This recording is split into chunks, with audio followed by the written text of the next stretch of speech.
గొడ్డలి జావా, ఇది కూడా చందమామ కథే. ఇది 1955లోనే వచ్చింది. ఇది కూడా ఒక సిపాయి సెలవు మీద ఇంటికి పోతూ కాళ్ళు నొప్పెట్టి కడుపు మాడి ఒక గ్రామం చేరి ఒక ఇంటి తలుపు తట్టాడు. ఒక ముసలమ్మ తలుపు తీసింది.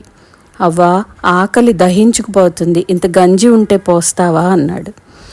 ముసలిదేమో పుసినిగొట్టు, నాకే నిన్నటి నుంచి తిండి లేదు నాయనా అని అబద్ధమాడింది. ఈలోపుగా సిపాయి కన్ను గదిలో మూల ఉన్న కర్రలేని గొడ్డలి మీద పడింది.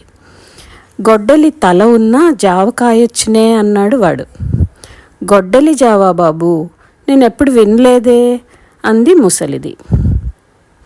అవును, ఒక కుండ ఇవ్వు చూపిస్తానన్నాడు సిపాయి. వాడు గొడ్డలి కడిగి కుండలో పెట్టి అందులో ఇన్ని నీళ్లు పోసి పొయ్యి మీద పెట్టాడు. నీరు ఉడుకుపట్టినాక వాడు దాన్ని కలియబెట్టి కొంచెం రుచి చూసి కాస్త ఉప్పుంటే బాగుండునే అన్నాడు. నేను ఇస్తానుండు బాబు అని ముసలిది ఉప్పు తెచ్చిచ్చింది.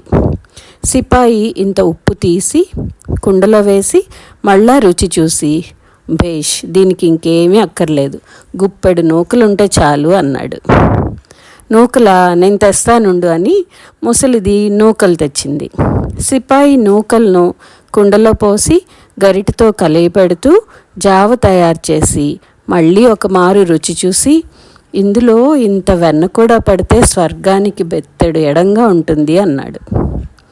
ముసలిది ఇంత వెన్న ముద్ద తెచ్చి ఇచ్చింది. సిపాయి దాన్ని మరుగుతున్న జావలో వేసి కాసేపు కలియపెట్టి పొయ్యి మీద నుంచి కుండ దింపి, ఇప్పుడు రుచి చూడవ్వా అన్నాడు.